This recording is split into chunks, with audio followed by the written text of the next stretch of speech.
Bienvenidos a todos a este panel que hemos dado por llamar Educación y Futuro del Trabajo en el contexto de la inteligencia artificial. Qué momento para hablar de este tema. En realidad, un tema que atravesó a estas dos grandes áreas sociales con los apocalípticos e integrados que siempre generan estas olas de transformación, ¿no? Pero ya tenemos un tiempo y por ende tenemos también un aprendizaje y una reflexión profunda. Y este panel lo que busca justamente es discutir qué nos ha pasado y qué creemos que nos va a pasar a partir de, bueno, de la expertise de cada uno de nosotros, tanto hablando del mundo del trabajo como desde la educación. Nos acompaña el doctor Alejandro Menamé, es un placer Un gusto, recibirte gracias por la aquí invitación. en la Universidad de Uruguay, founder y CEO de Humanize Consulting, orador internacional de TEDx Speaker y referente en el futuro del trabajo, liderazgo con sentido y transformación digital con foco humano. Ahora nos vas a contar de qué se trata esto. Tiene más de 25 años de experiencia ejecutiva global, es doctora en ciencias económicas y autor de nada más y nada menos que 9 libros. Por aquí también la licenciada Victoria Suárez Araujo, CEO y fundadora de Pindata, una plataforma de HR Tech especializada en diagnóstico de habilidades de equipos, co-host del podcast IA en lenguaje natural, con más de 10 años de experiencia en tecnología y educación, ha liderado proyectos de impacto en América Latina, incluyendo su rol como fundadora de Girls in Tech Uruguay. Fue seleccionada por la Casa Blanca para representar a Uruguay en la Cumbre Global de Emprendimiento y también es mentora de Singularity University. Por suerte, paro por acá. Gracias por la Todo. invitación. Eh, la licenciada Lucía Fernández, también por aquí, COO y cofundadora de Lala, una agencia que brinda servicios de reclutamiento estratégico, gestión y desarrollo de talento en Latinoamérica para empresas en procesos de transformación, crecimiento y expansión hacia nuevos mercados. Lucía cuenta con una amplia experiencia de corporaciones de gran nivel en puestos de gestión del talento y coaching organizacional. Así que un placer. Gracias por la invitación también. Por favor. Bueno, me presento, yo soy Sabrina Bianchi, soy la secretaria docente de posgrados y actualización profesional en comunicación y diseño de la Universidad de Uruguay, pero en este rol que estoy aquí, estoy como directora del Servicio Central de Graduados de la universidad, que tiene por objetivo justamente vincular a nuestro talento universitario, tanto estudiantes como graduados, con el mundo del trabajo, del que vamos a hablar largamente hoy. Así que Hola. bienvenidos, vamos a intentar entonces tener este intercambio y tener un primer paso disparador. Eh, en esta era de la inteligencia artificial, el otro día leía que decía, si ahora hacer las cosas bien no cuesta nada, el mundo de la educación y del trabajo puede cambiar para siempre.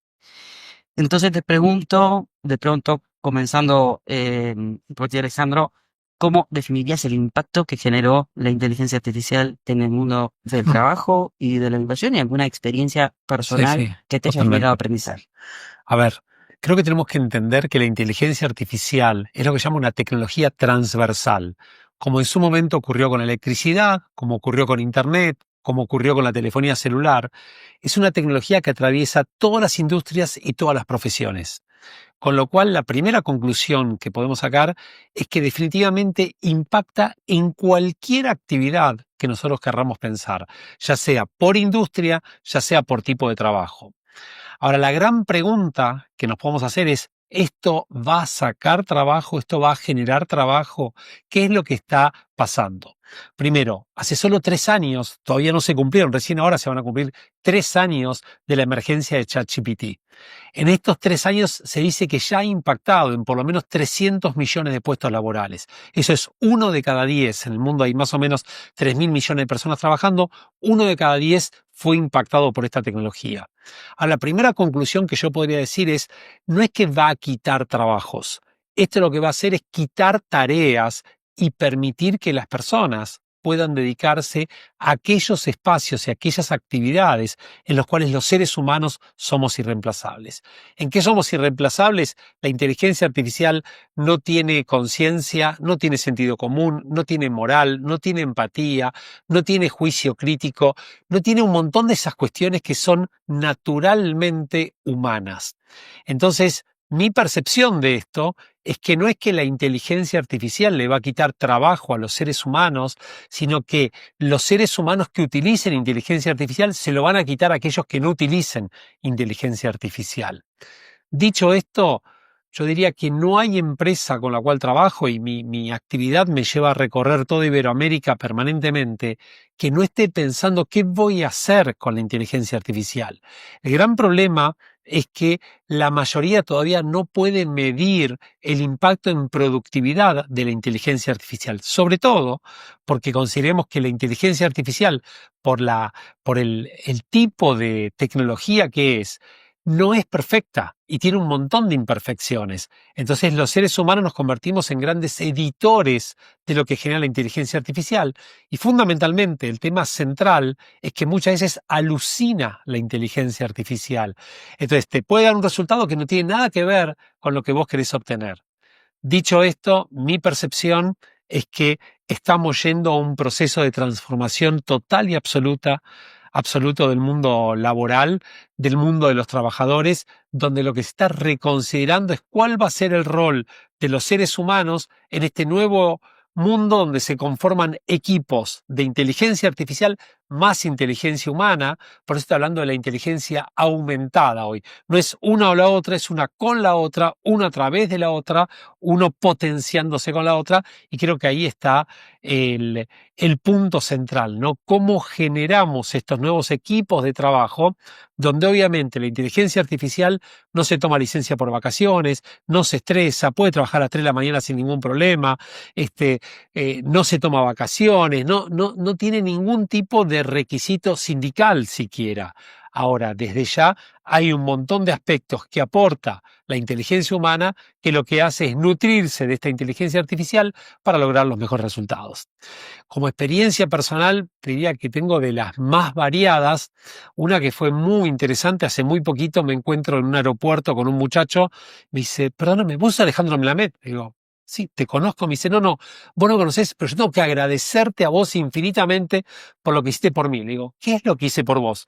Le pregunté a ChatGPT, ¿qué me preguntaría Alejandro Melamed para cambiar de trabajo? Y me hiciste preguntas espectaculares y por eso cambié de trabajo. Le digo, mira, te agradezco el saludo, pero yo no hice nada para que eso sucediera, ¿no? Bueno, así como esta hay un montón de experiencias que están generando donde uno no deja de sorprenderse por el impacto que genera la inteligencia artificial en la vida cotidiana, donde yo, para cerrar y obviamente permitir que ellas contribuyan, también te diría que hoy en día hay 4 tipos de empresas. Las que prohíben la inteligencia artificial, la que piensan que es para los vagos, entonces eso no se permite en la empresa. Las que permiten, las que impulsan y las que obligan a utilizar inteligencia artificial. Las empresas que más están creciendo a nivel mundial son aquellas que obligan a que los colaboradores utilicen inteligencia artificial y cada mes tengan que explicar cómo eso favoreció o impactó positivamente en sus respectivos trabajos, con lo cual es apasionante ese mundo, ¿no?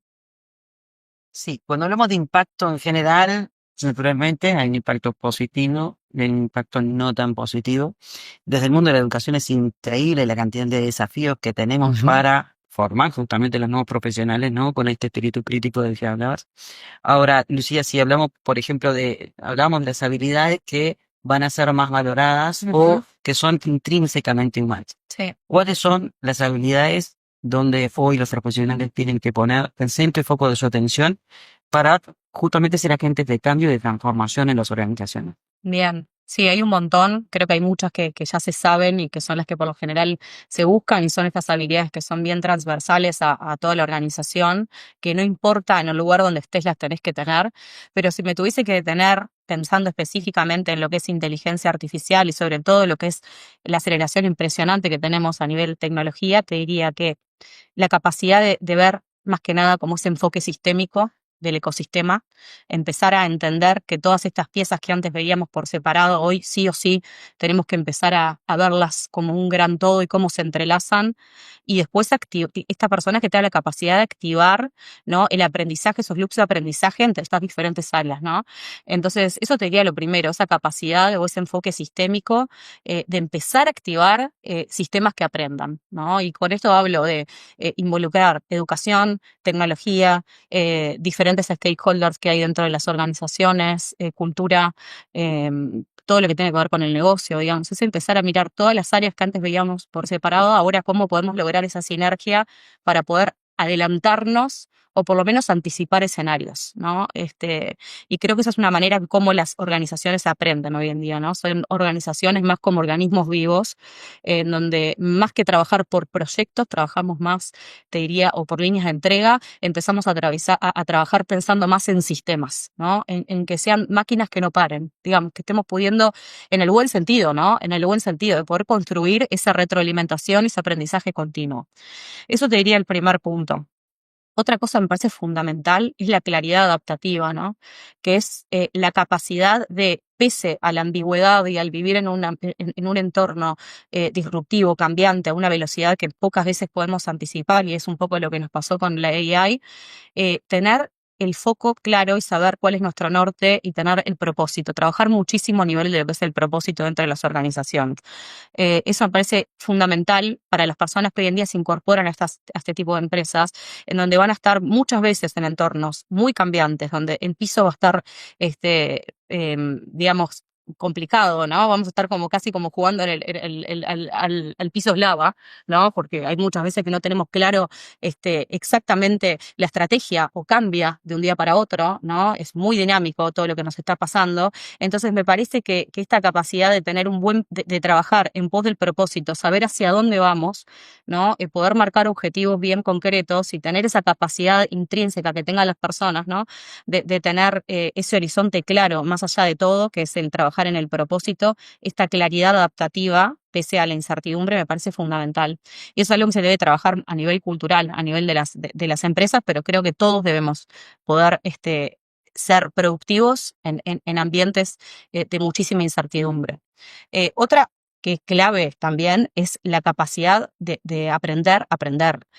Acá todos, con los que yo por lo general que hago muchísimas entrevistas, ya no me importa tanto qué herramientas traes, porque probablemente estas herramientas que traes mañana a mí ya no me van a servir o no le van a servir a la organización. Entonces a mí lo que me importa es cuál es tu posicionamiento frente al aprendizaje, ¿no? ¿Cómo logras incorporar este aprendizaje? ¿Cuál es tu resistencia a esto? Y sobre todo el aprendizaje sin instrucciones, que me parece muy importante, porque hay veces que los profesionales estaban esperando a que la empresa venga y te diga, tenés que capacitarte en esto, tenés que aprender tal cosa, y creo que ahora es fundamental el que cada profesional que entre a la organización no esté esperando de que le vengan a dar una capacitación, sino que él tenga esa necesidad, esa curiosidad de salir a buscar qué es lo que se viene, qué es lo que tengo que aprender para ser bueno en lo que hago. Me parece que eso es la educación permanente y constante. Y por último, te diría que me parece también muy importante para todo lo que tiene que ver también con lo que son los procesos de innovación, que hoy en día están muy ligados a todo lo que es la AI, es, digamos, tener la capacidad también de disciplinar todo lo que tiene que ver con la experimentación. Digamos, que las personas sean creativas, para mí es una habilidad que me parece fundamental, pero una disciplina, digamos, que sea disciplinado, ¿no? Estructurada esa capacidad de experimentación. Eso también me parece clave porque a mí me encantan las personas que vienen a traer cosas nuevas, que tienen esa capacidad de pensar diferente, de trabajar en ambientes diversos, pero realmente para que esto lo podamos convertir y traccionar, tienen que tener esa capacidad de tener una creatividad que se pueda disciplinar para poder lograr buenos objetivos. Así que diría que esas son como algunas de las principales cosas que miramos hoy en día. Me encanta, me quedo con esto último que dijiste, que si yo se lo digo a mis alumnos, que hay que saber bajar de Post-it a Excel, ¿no? Que no todos tenemos esa habilidad y ser un poco amiguitos cerebrales. Sí. La diferencia entre creatividad e innovación, ¿no? Creatividad es la idea, innovación es la idea puesta en práctica. Absolutamente. Hacer que las cosas sucedan. A ver, Victoria, pensando un poco, en resumen de todo lo que escuchamos, pensar en este momento de qué manera las plataformas tecnológicas pueden ayudarnos a descubrir tendencias, a también diagnosticar habilidades, en fin. Total. Bueno, estoy de acuerdo con todo lo que dijeron, 100%. Creo que hay una gran oportunidad que tenemos, ¿no? Del lado de las empresas de tecnología, pero en esta como que se dé este cruce, ¿no? Entre la tecnología y toda la parte como pedagógica, ¿no? La educación, donde se junta el mundo del trabajo con también todo el mundo de la necesidad que tenemos de desarrollarnos profesionalmente. Acá hay un rol clave en lo que juegan como las plataformas tecnológicas, o sobre todo la tecnología en esta capacidad de poder, por un lado, identificar estas habilidades que son necesarias, ¿no? Definir cuáles son. Ok, estamos ante una nueva era que quizás nos desafía. ¿Cuáles son esas habilidades, como bien comentaba Lucía, que nos van a llevar, ¿no? hacia esa siguiente fase? Pero con la tecnología lo que podemos hacer es detectar el grado, el nivel de desarrollo que tiene cada persona y poder trazar un camino personalizado dentro de cada organización para cada una de las personas. Y ese camino no tiene que ver solamente con contenido autodirigido y específico para esa persona, sino también en qué proyectos va a estar esa persona. Identificar las habilidades técnicas, pero también la importancia de identificar las habilidades socioemocionales. Como bien decíamos acá, quizás las habilidades técnicas nos van a llevar a atravesar esta ola, pero las habilidades socioemocionales nos van a llevar a atravesar esta y las siguientes. Entonces, lo que permite la tecnología y todo lo que son plataformas que tengan que ver, ya sea con Talent Analytics y demás, es a entender cuál es el grado de esas habilidades y poder acompañar también desde un lado estratégico tanto a las personas como a los líderes para poder tomar decisiones. Nosotros, como en Pindata, que somos Talent Analytics, siempre hacemos esta metáfora, ¿no? De que muchas veces tenemos quizás a Messi atajando en el arco. Entonces, ¿por qué? Porque no identificamos realmente cuáles son las habilidades de nuestros jugadores en los equipos donde van a realmente romperla en esta era. Entonces, lo que hoy permite la tecnología de alguna manera es hacer más masivo, por así decirlo, esa personalización que antes parecía imposible, ¿no? Porque quizás estamos hablando de empresas, podemos empezar con empresas chicas de 10 personas, pero hay empresas que tienen cientos de miles de colaboradores y es imposible que esa personalización en cierto grado se dé porque esa persona termina de alguna manera siendo una línea en un Excel. Entonces, claro, se customizaba antes en las grandes corporaciones por áreas, capaz que lo podías usar. Es muy difícil pensar en el 1 a 1, ¿no? Y estas herramientas justamente lo que te permiten es realmente personalizarlo, ¿no? Y eso es clave. Imagínate que es una herramienta súper poderosa para cualquier organización, no solamente las empresas grandes, que ahí obviamente les resuelve muchísimo, sino que también para las pequeñas, que desde el principio logran poner a los jugadores correctos en los lugares correctos y entender cuál es la brecha, dónde estoy y dónde quiero ir. Exacto. Creo que eso está bueno también. Total. Poder trazar un mapa hacia dónde ir, pero entendiendo dónde estoy parado también. Suena a un nivel de sofisticación que de pronto no habíamos visto antes, ¿no? En la historia del mundo laboral. Pero Alejandro. tal vez, ¿sabes qué? ¿Sí? Me parece es sofisticación desde la simplicidad. Yo creo que las empresas que hoy están yendo un paso más adelante son las que logran hacer simple lo complejo. Es más, este concepto hoy se está hablando de la hiperpersonalización. Es como que esta persona de este departamento en este momento requiere esto y la tecnología es el habilitador que te permite como llegar exactamente a ese nodo de todo un entramado muy grande, ¿no? Por eso es espectacular como herramienta que te ayuda. Y acá la clave es cómo lo complementas con lo humano, ¿no? Porque no es solamente, es como que solamente vos tengas, no sé, un tablero de comando enorme, pero alguien te lo tiene que interpretar, alguien tiene que acompañarte, alguien tiene que impulsarte, alguien tiene que inspirarte. Y bueno, eso es la combinatoria ideal que hoy se está buscando, ¿no? Sí, que muchas de esas decisiones que quizás antes en los equipos de liderazgo, de talento, se tomaban quizás con intuición, bueno, es acompañar esa intuición con el dato, ¿no? De atrás. Entonces la tecnología lo que nos permite es eso. Hay un dato que dice que se gastan, más o menos se pierden al año globalmente 8 trillones de dólares por decisiones que se toman sin datos dentro de las organizaciones del talento. Entonces, es una pérdida enorme. ¿Y por qué se generan esas pérdidas? Por poner a las personas en los lugares donde no tienen que estar. La persona no entiende cuál es su trayecto hacia adelante, qué es lo que me está ofreciendo la organización, cómo estoy conectado yo desde mis habilidades y mi desarrollo profesional a los objetivos de la organización. Entonces, los datos hoy lo que nos permiten hacer, de alguna manera acompañados con el humano de atrás, es tomar decisiones, pero basar esa intuición científicamente, ¿no? De alguna manera, respaldarla, por así Y decirlo. sobre todo ahí el desafío que hay hoy es cómo en lugar de mirar con el espejo retrovisor los datos de lo que pasó, puedo proyectar. El famoso tema de los datos predictivos son aquellos que me permiten anticiparme a situaciones que van a ocurrir.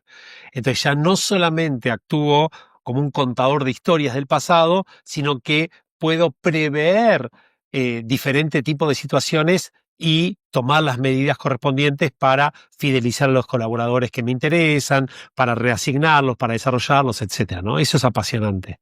La verdad que Fíjate, tenemos un- perdón que le interrumpa ahí. Fíjate qué importante es que pese, como decía Ale hoy, de tener todas estas tecnologías que apoyan, sin embargo, cómo ahí es fundamental el espíritu crítico, que es otra de las habilidades que no logré mencionar, pero es clave en las personas que están después regulando todo esto, ¿no?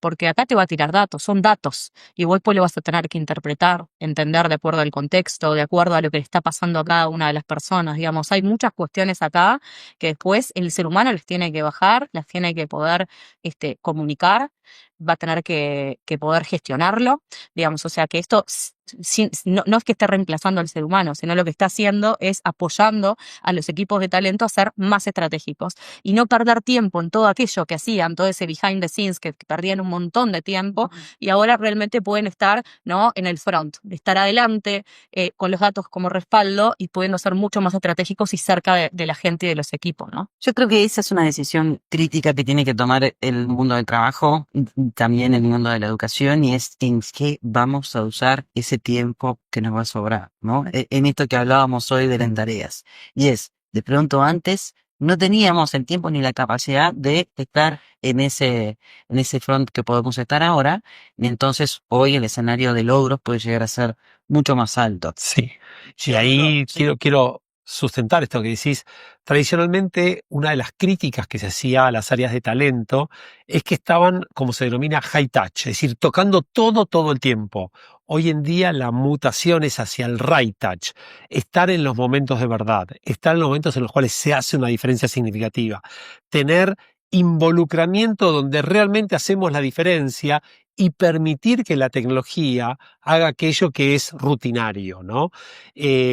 Teniendo obviamente la sensibilidad necesaria para poder acompañar cuando el empleado o el colaborador requiere ser acompañado.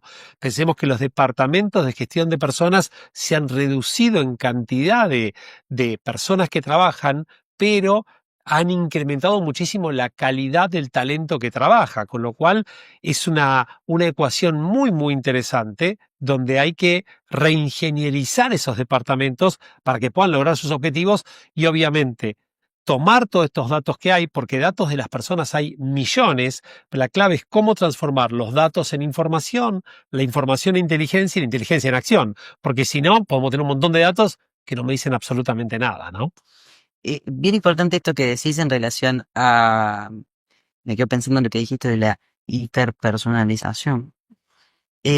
Y cómo la educación tiene una responsabilidad espectacular, no solo para formar para este futuro de trabajo que es distinto, para la incomodidad de esto incierto que decíamos hoy, ¿no? Del piso aislado, ¿eh? Pero también para hiperpersonalizar la educación propiamente. Es decir, que no todos tenemos nuestras maneras iguales de aprender, ni necesidades de aprendizaje que también van cambiando a lo largo de la vida, ¿no? El long life learning que la educación hoy tiene que acompañar para que estas personas que tienen que hacer todo esto que ustedes dijeron que parece de superpoderes, ¿no?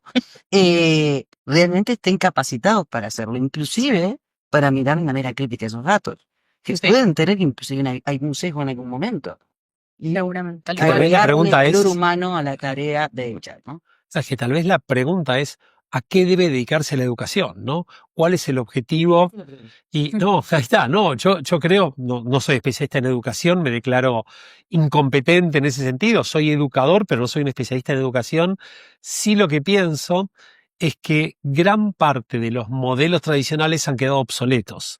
Entonces, el desafío es cómo evolucionamos esos modelos para poder brindar a cada estudiante las herramientas que requiere en el mundo que que ya es presente y que obviamente cada vez se va a acelerar más, ¿no? Entonces, todas estas capacidades, cuando uno trata de revisar cualquier currícula de cualquier universidad de todo el mundo, el que sea, en general se enseñan más contenidos que este tipo de capacidades de interacción humana, ¿no?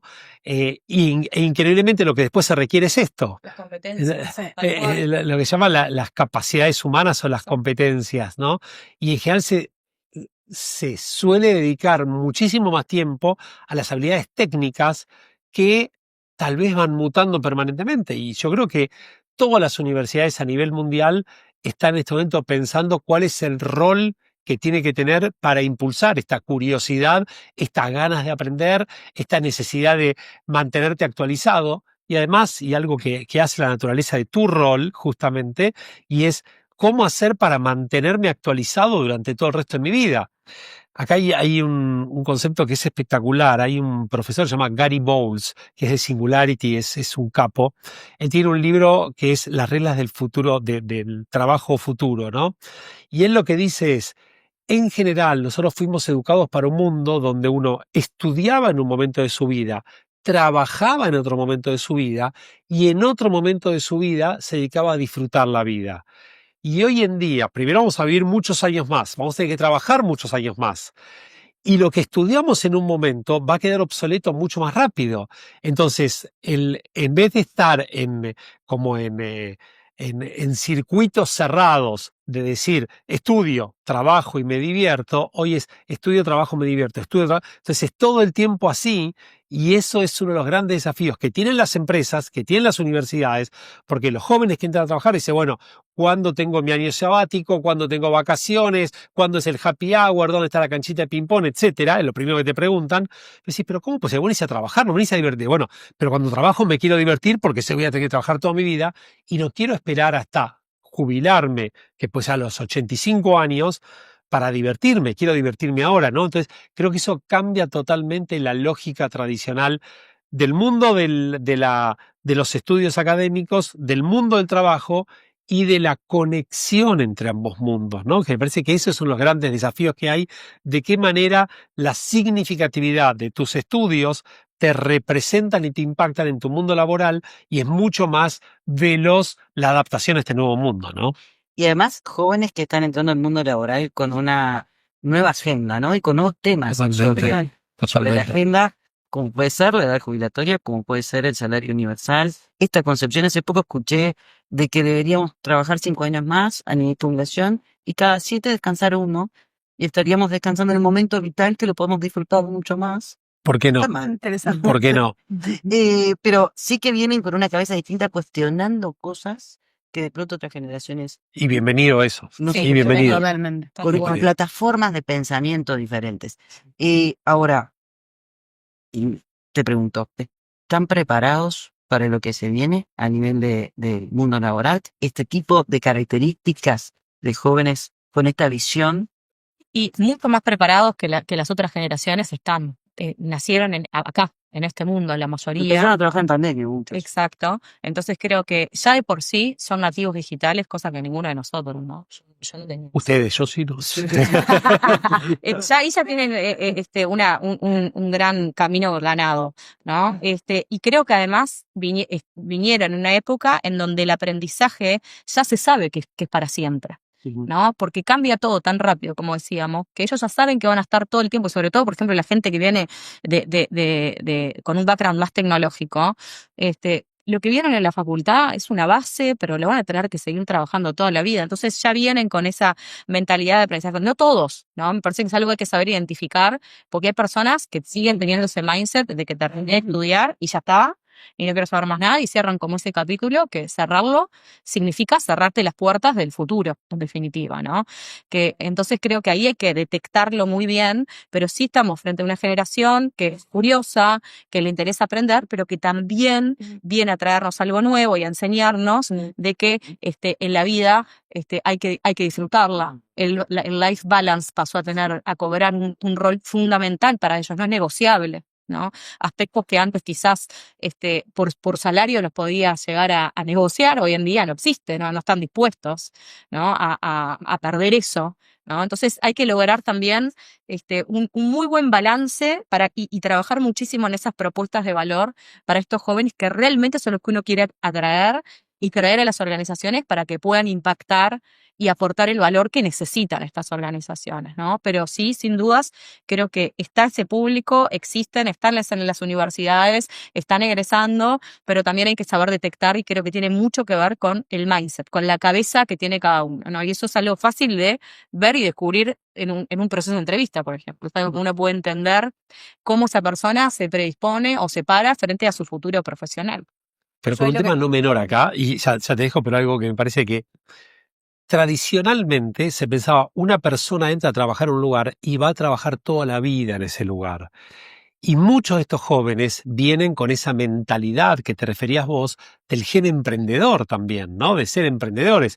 Entonces, muchos vienen a la empresa para estar un par de años, para adquirir herramientas para después hacer su propio emprendimiento, o tienen su emprendimiento mientras están en la empresa, ¿no? Y creo que esto nos lleva también a un pensamiento que es muy interesante, que está detallado en el libro Organizaciones Exponenciales de los fundadores de Singularity. Y ellos lo que dicen es, en el futuro las organizaciones van a ser mucho más chiquitas y va a ser como un ecosistema de un montón de gente que trabaja para las empresas y no en las empresas. Y creo que ese es el cambio de mentalidad que se va a dar, donde cada vez van a ser menos, pero sí va a haber muchas microempresas que va a ser un ecosistema que va a estar interconectada para esta empresa, pero también para la otra, para la otra y para la otra. Y esto da como mucho más oxígeno y alimenta este tipo de perfiles que Lu nos detallaba antes, ¿no? Total. Creo que hay algo también, una pregunta interesante o contrapregunta a esto sería si las empresas están preparadas también, ¿no? Capaz Yo iba a hablar de la distorsión de utilidad de la vida adulta sobre las carreras, sobre la preparación. Es decir, que como sociedad, este cambio de paradigma puede llegar a ser muy dramático y que tenemos que prepararnos en conjunto, ¿no? Porque dentro de las organizaciones están todas las generaciones. Exactamente. Por eso ahí venía como mi pregunta de si las organizaciones están preparadas para recibir a esos jóvenes que también tienen esto de la recompensa inmediata, porque venís de ver un reel que cada 15 segundos pasa y tenés otro, un TikTok, esto de, ¿no? Como que tener todo ya.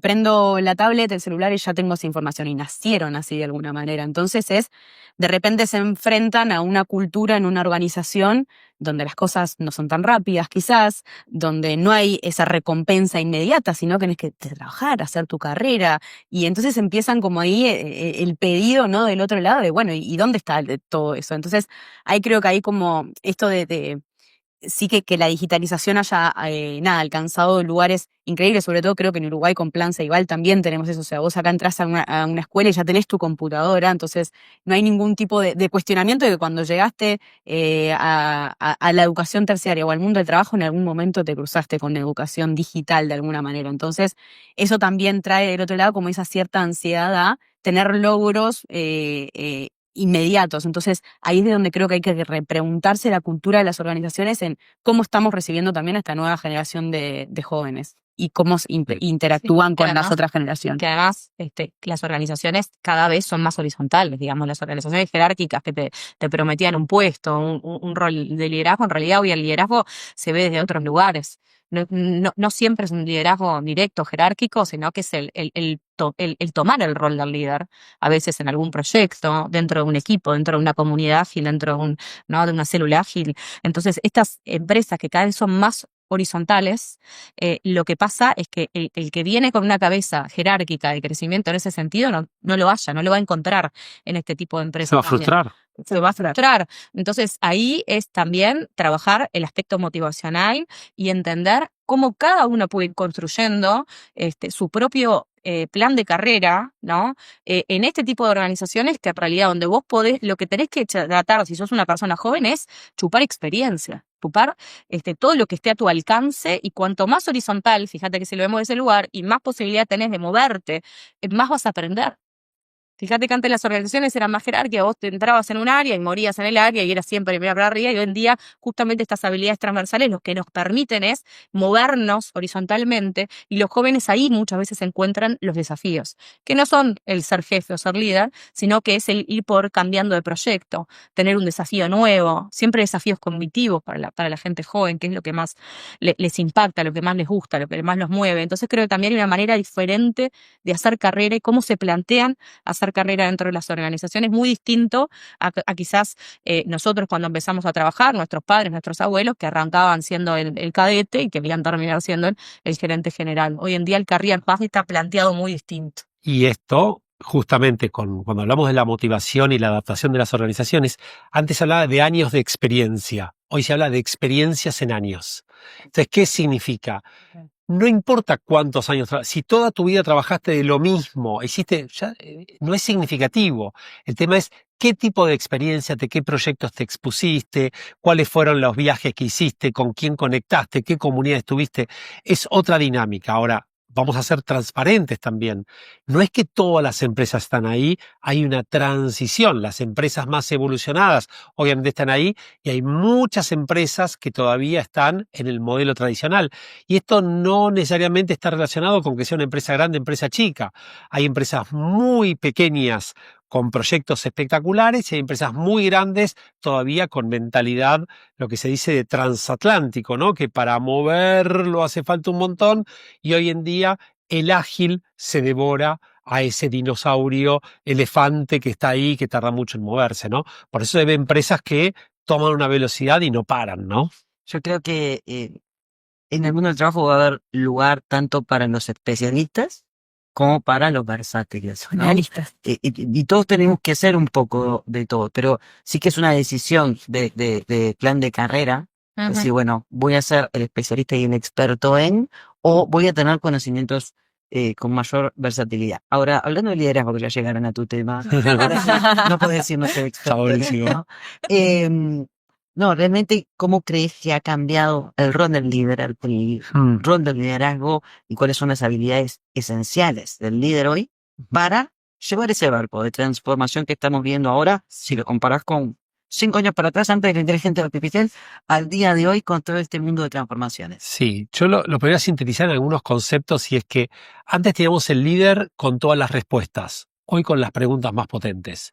Antes teníamos el líder que sabía todo, hoy el líder que lo aprende todo.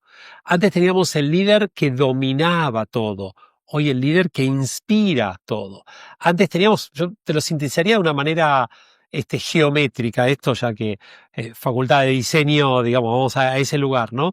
Pero tradicionalmente se hablaba de un triángulo, ¿no? Digamos, la pirámide organizacional, después se habló de la pirámide invertida, hoy son círculos. Entonces, en el círculo, el liderazgo va mutando en función de aquel que tiene las capacidades como para liderar en eso. Hay un libro muy interesante que se llama El líder sin cargo, de Robin Sharma. Y él lo que dice es, para ser líder no necesitas tener un cargo, necesitas querer liderar, tener la capacidad de hacerlo y la voluntad de hacerlo.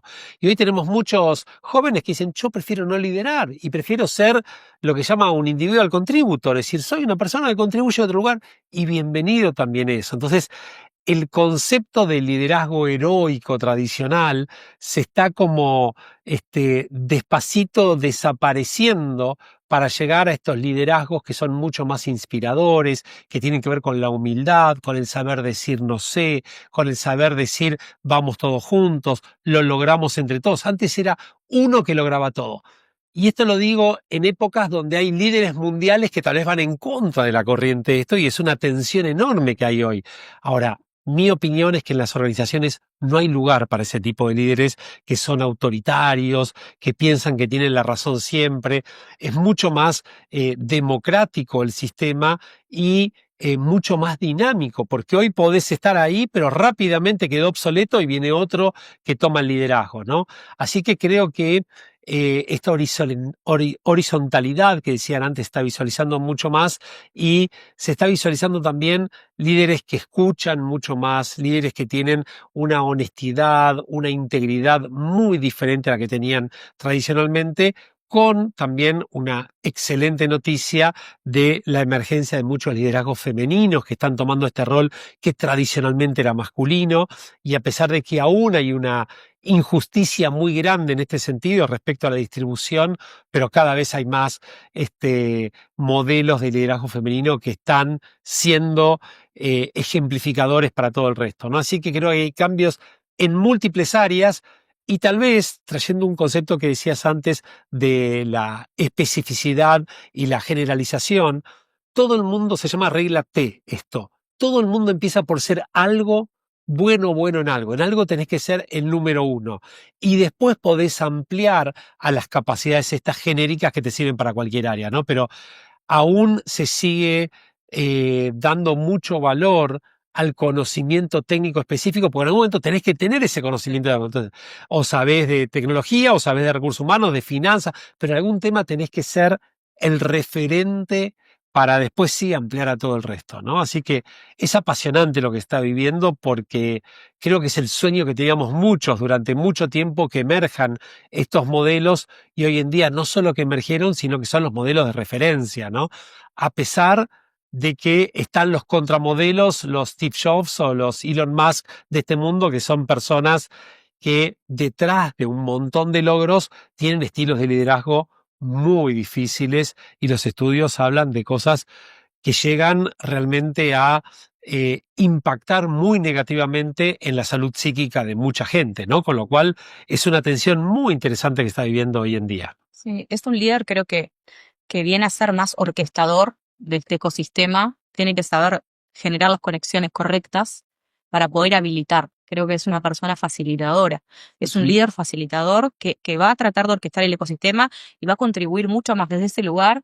Se corre de ese rol protagónico que tenía antes, este líder protagónico como lo conocíamos, ¿no? Y se corre de ese lugar para que realmente las personas de los equipos sean los que tomen ese rol, los equipos sean los que tomen el protagonismo, ¿no? Y creo que eso es un modelo que, tal cual como decía Ale, es donde hay que trabajar mucho en la humildad de los que venían ocupando estos roles, porque ellos sabían hacer esto, eran buenos para eso, para brillar, ¿no? En medio de una cantidad de personas, y hoy en día lo que tienen que hacer justamente es lo opuesto, es apagar su luz, brillar desde abajo y lograr que los equipos logren sacar su máximo potencial, o sea, que es alumbrar, ¿no? No alumbrarse el mismo, sino alumbrar a los equipos. Y creo que ese es un cambio muy fuerte de paradigma, que no todos los líderes están pudiendo hacer esta transición. Entonces, muchas personas jóvenes, o a veces personas grandes que logran hacer buena transición, pero los que vienen ya desarrollándose profesionalmente en sus primeras experiencias en este tipo de organizaciones que ya nacen así, claro, lo hacen con mucha más facilidad. Te das cuenta de que no hay nada tenso en lo que están haciendo, y es una manera diferente en donde surge o emerge un liderazgo bien distinto. Es que, ¿sabes qué? Mira, vamos a dar un ejemplo bien casero, ¿no? Tradicionalmente en las casas, los padres, muchas veces la madre, muchas veces el padre, decidían qué se comía, cuándo se comía y dónde se comía. En los últimos años, 20 años, las casas se democratizaron en ese sentido. De hecho, cada casa es una especie de concilio vaticano para ver cuándo se come, dónde se come, qué se come, y al final come cada uno en otro horario y otra cosa, ¿no es cierto? Bueno, ahora, esto que pasa en los hogares se transmite en las escuelas, en las universidades y a su vez en las empresas, ¿no? Entonces, quienes hoy ingresan en las empresas fueron educados con otro modelo de participación en el proceso de toma de decisiones. Entonces, eso que surge en los hogares permea por todos lados y no aceptan. Por eso hay algunos autores que están hablando de que estamos transicionando de las jerarquías a la redarquía, ¿no? Donde hay todo un ecosistema de pequeños grupos que se van entrelazando, y el orquestador es el que tiene que hacer que todo eso funcione, pero que cada uno de estos grupitos toque la mejor música, ¿no? Entonces me parece cómo sacar lo mejor de cada uno a partir de inspirarlos, a partir de facilitarles, a partir de habilitarlos para que puedan hacer todo eso, ¿no? Yo creo que todas las sociedades siempre vivieron estas transiciones, ¿no? Estas brechas conceptuales de cambios. Ahora, los cambios ahora parecen más rápidos, más dramáticos, y tenemos que acomodarnos como sociedad a ver qué modelo de mundo y de relaciones humanas dentro del trabajo y afuera del trabajo queremos promover, en definitiva, ¿no? A ver, a modo de cierre, y ya que están llenos de datos, y ustedes anticipan el futuro acá, ¿qué tipo de disrupción se imaginan que tenemos por delante en el mundo del trabajo y en el mundo de la educación para el trabajo, en definitiva? Bueno, un poco como justo comentaba Alejandro, pero lo voy a tomar, ¿no? Esto de hacia el futuro, creo que se viene esto de trabajar en varias organizaciones, ¿no? Toda la gig economy. Ya son más, creo que son 7 millones, para dar datos, igual lo voy a chequear después bien, 7 millones de trabajadores a nivel global, como que creo que fue este año o el año pasado que ya pasamos más la cantidad de freelancers que hay que la cantidad a nivel global, ¿no? Que la cantidad de personas que están en puestos de trabajo fijos. Entonces, creo que se viene una gran disrupción desde ese lado de mi conocimiento no va a ser solamente quizás para una organización, sino esto de compartirlo con un ecosistema o con varias organizaciones hacia un futuro muy largo, ¿no? Creo que eso es bastante hacia adelante, pero ya está sucediendo. O sea, si ya gran parte de la población global tenemos que estar más trabajando freelance, ahí hay un dato que tenemos que abrir los ojos y decir, acá hay una realidad y qué es lo que está sucediendo con esto. Muchas veces creo que también perdemos potencial de innovación y demás por obviamente cerrarnos quizás la competencia o algo, hay alguien que está en un equipo de una empresa que quizás puede parecer competencia o no, pero puede tener un componente innovador que puede sumar a mi organización. Entonces, ahí se dan como muchas cosas porque obviamente empieza este dilema ético de, bueno, puedo estar en este lugar, pero no puedo estar en otro. Ese es un gran tema que va a haber que resolver en el futuro, pero me parece que este tema también que tiene que ver con el poder nada, o sea, volcar ese conocimiento en varias organizaciones, se viene hacia el futuro del trabajo y como bien hablábamos también todo lo que tiene que ver con la micropersonalización, tanto de los procesos de desarrollo como los procesos internos también de desarrollo y dentro de las organizaciones, ¿no? De desarrollo profesional por un lado, pero también dentro de lo que es la educación. Todo esto que decimos, tenemos muchísimos datos, ¿qué es lo que vamos a hacer hoy con esos datos? Ese gran desafío. Entonces, hacia adelante como tendencia me encantaría ver que la hiperpersonalización realmente aumente tanto los niveles de productividad como también de felicidad, creo que de las personas dentro de las organizaciones. No es eso. Y no estaba preparada. A ver, yo hace un par de años estuve en un programa en el MIT que había un profesor, Thomas Malone, que decía, la próxima revolución no va a ser tecnológica, sino va a ser la forma como colaboramos, cómo trabajamos en conjunto. Si la misma pregunta la hubieras hecho en el 2019, a nadie se le hubiera ocurrido que el home office iba a crecer de forma exponencial y a una velocidad inusitada en tan poco tiempo. Yo creo que no sabemos lo que no sabemos. No tenemos idea lo que puede venir. Yo creo que la próxima revolución va a ser tan grande en este sentido que lo que mejor que podemos hacer es prepararnos esto de aprender a aprender, esto de flexibilizarnos y entender que tenemos que estar abiertos hacia algo nuevo. ¿Qué es lo que sucede? Por lo general solemos proyectar con los paradigmas actuales que tenemos en función del mundo que conocemos, pero hace 3 años nadie hubiera ni siquiera visualizado que la inteligencia artificial generativa podía llegar a generar el impacto que está generando hoy. Bueno, me parece que estamos ante lo mismo. Van a venir nuevas tecnologías, nuevas formas que ni se nos ocurre. Entonces, ¿qué es lo mejor que podemos hacer? Y trayendo este concepto que decías antes, mantenernos ágiles, mantenernos dinámicos. ¿Qué es la agilidad? No es de nuestro cuerpo cuando vamos al gimnasio, sino la agilidad mental. Tener la capacidad de plasticidad para adaptarnos. Entonces, si hay algo que tenemos que hacer es educarnos en ser cada vez más adaptable, tener mayor plasticidad para poder entender qué es lo que viene y poder reaccionar de la manera más rápida posible, porque la verdad, podemos hacer futurología, pero mucho de lo que digamos está basado solamente en función de lo que conocemos y no en función de lo próximo que se viene. De hecho, se viene una revolución enorme en biotecnología que va a impactar en todos los campos y creo que el mundo laboral, vos empezaste hablando, y me gustaría hacer referencia a eso, de los optimistas y de los pesimistas, ¿no? Y hay algunos que piensan que la tecnología va a resolver todo, es lo que llaman los tecno-optimistas. Los tecno-pesimistas dicen va a ser un desastre, nadie va a tener trabajo, asignación universal y todo esto. Yo me encuadro en un tercer grupo, que son los tecno-esperanzadores. Los tecno-esperanzadores somos aquellos que queremos que todo sea mejor, que todo nos sirva para mejor, pero hay que trabajar para que eso sea posible, con lo cual debemos comprometernos, ser protagonistas de esto que se viene y hacer mucho para que eso sea realidad. No va a ser mágico, tenemos que estar muy activos y permanentemente en estado de alerta para responder rápidamente ante eso que se viene, distinguiendo rapidez de apresuramiento, ¿no? Porque muchos piensan que la agilidad es hacer, y cuando vas apresurado, si vas rápido en la dirección incorrecta, lo más posible es que te pegues un golpecito fuerte, ¿no? Me quedo pensando a todo esto, ¿cuál es el rol de la universidad? en un mundo con este nivel de desafíos. Es decir, es un espacio de una socialización que desarrolla las habilidades que hoy empezamos diciendo que eran como las más necesarias o distintas Ujú. a las que hoy la tecnología nos puede brindar y que muchas de ellas se desarrollan en la universidad, en ese ejercicio. Es una socialización motivante, en definitiva, porque tenemos que motivarlos a ser curiosos, Tal cual. motivarlos a la Impulsar la curiosidad totalmente. a desarrollar su creatividad, sobre todo también una de las habilidades más valoradas hoy, ¿no? Que nos ayuda a ser plásticos a nivel Sí. mental y de cómo convertirlos después en algo que empezaste diciendo disciplinado, ¿no? O sea, esa creatividad en algo concreto que es una innovación que genera beneficio económico, beneficio de la sociedad, que es sostenible en el tiempo. Ahora, aprender a ¿Qué van a aprender. hacer? Aprender a aprender. Para mí la universidad debe enseñarnos a aprender rápido.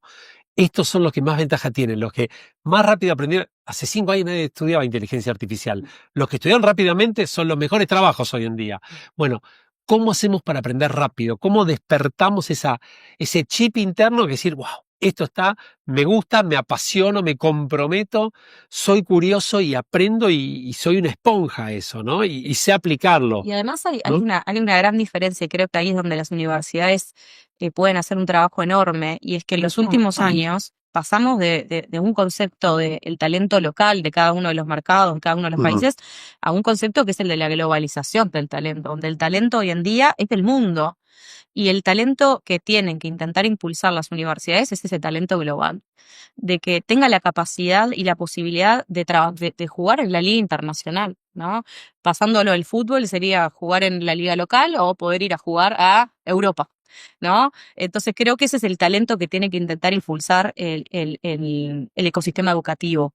Y eso es algo que lo tiene que trabajar muy de cerca con lo que está pasando y entendiendo, leyendo el contexto, muy de cerca con lo que es el mundo del negocio, pero sobre todo pensando en eso, en desarrollar esa capacidad de poder trabajar en cualquier lado, para cualquier empresa. Y desde el punto de vista de las empresas, que decíamos, estarán preparadas, no estarán preparadas, yo creo que acá también hay un cambio muy fuerte de mentalidad, y es que antes se trabajaba mucho en los conceptos, por ejemplo, de retención, ¿no? Yo me acuerdo, antes veíamos el attrition, el turnover, el no sé qué, y hoy en día la verdad que a mí son conceptos que me parece que ya no vienen con lo que estamos viviendo hoy en día. Intentar retener el talento me parece que no tiene sentido. Acá las organizaciones tienen que poner el foco en tratar de atraer el mejor talento posible y que el tiempo en que estén aporten el valor que nosotros necesitamos, de que ese talento aporte ese valor importante, que sea crucial para el momento en el cual estamos atravesando a nivel de la organización, que venga en el momento adecuado, que aporte el valor que necesitamos, y después si tiene que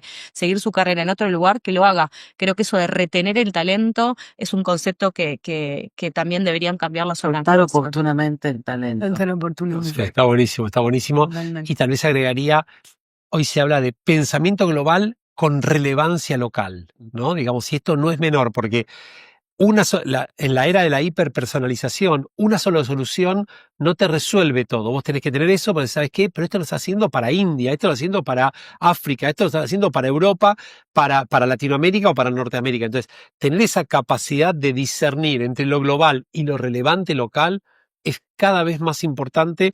Vemos a veces publicidades que decís, pero para esto que no me están hablando a mí, le están hablando a una persona, no sé, de México, de Costa Rica, que a mí no me impacta. Bueno, esa es la mentalidad dual que hay que tener, ¿no? Así como se dice, se habla de el liderazgo, vos preguntabas antes, liderazgo bifocal, ¿no? Bifocal es, si no hay presente, no hay futuro, pero si solamente hay presente, tampoco hay futuro. Entonces, ¿cómo mirás tanto presente como futuro? Con la globalización pasa exactamente lo mismo. Mirar el mundo, pero con relevancia local de cada geografía en la cual vas a impactar en tu negocio. Y me dejas pensando y no nos da el tiempo. Y creo que esta charla funciona si los dejo con ganas de tomarse un cafecito. Esa es la Seguir idea. discutiendo, seguir leyendo. Generar preguntas, no respuestas. Esa es la idea. Exacto. Pero me quedo pensando si las políticas públicas en Uruguay, en Argentina, en América Latina, están preparadas y viendo esto que ese cambio de paradigma en el mundo del trabajo, en el mundo de la educación, Mira, te voy a dar la respuesta. Los esfuerzos. Está buenísimo lo que preguntás. No te quería poner. No, ese- no, pero Vamos. te lo digo, un estudio de Deloitte University, que es un estudio global, ellos lo que dicen es, la tecnología crece a pasos exponenciales, es una curva así. Los individuos tratamos de acercarnos, pero vamos un poco más atrás.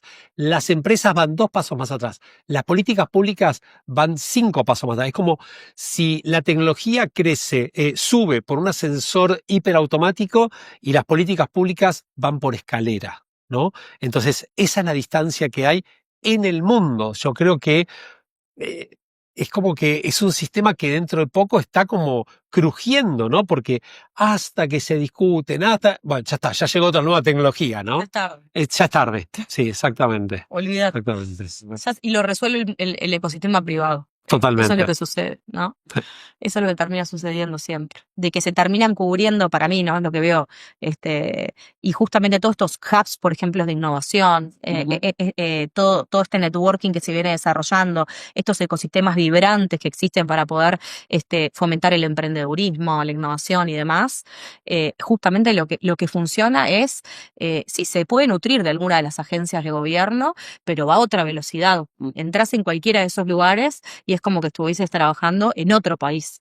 Y creo que le debe pasar a cualquiera que vaya a cualquiera de estos lugares, en cualquier lugar de la Tierra, debe pasar lo mismo, porque lo que pasa es que estamos frente a un sistema que intenta, este tipo de ecosistemas como los hubs de innovación, que intentan ir lo más parecido posible a cómo se va moviendo en realidad los avances tecnológicos, y por otro lado, como decía Ale, un sistema, políticas públicas que todavía siguen trabajando a la vieja usanza, con decisiones lentas, con un sistema en cuanto a lo que tiene que ver con la legislación que todavía no termina de estar a la altura. Entonces creo que muchas veces sucede de que esos vacíos los ocupan digamos, emprendimientos privados o hubs de innovación privados que logran llegar, digamos, más a tiempo y acompañar esos cambios. Como quiero cerrar con algo esperanzador, quiero decir que solo viendo el problema ya estamos haciendo algo. Obvio. Si existe un diagnóstico, existe una estrategia, un camino y un desafío de Lógico. solución, ¿no? Totalmente. Para vos el primer paso se da. Totalmente. Bueno, les quiero agradecer muchísimo. Creo que realmente fue muy, muy rico el diálogo. Y Un placer. bueno, tenemos de vuelta en casa aquí en la Universidad de Uruguay. Por favor, Un placer. gracias. Gracias.